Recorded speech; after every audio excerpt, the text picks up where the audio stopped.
Hello. We are at our last layer, and then we will be done.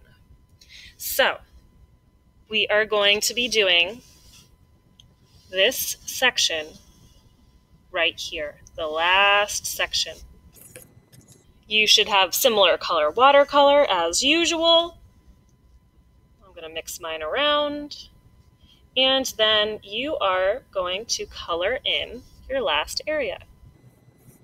As I said before, when you get to that really narrow corner, it helps to put your brush more vertically and start here and then lift it off the page when you get to the corner.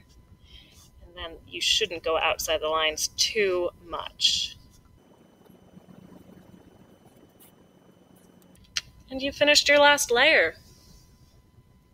If you notice, each layer, it gets darker. And that is the point of watercolor, building up the same color, sometimes different colors, to create darker, more vibrant parts of your artwork.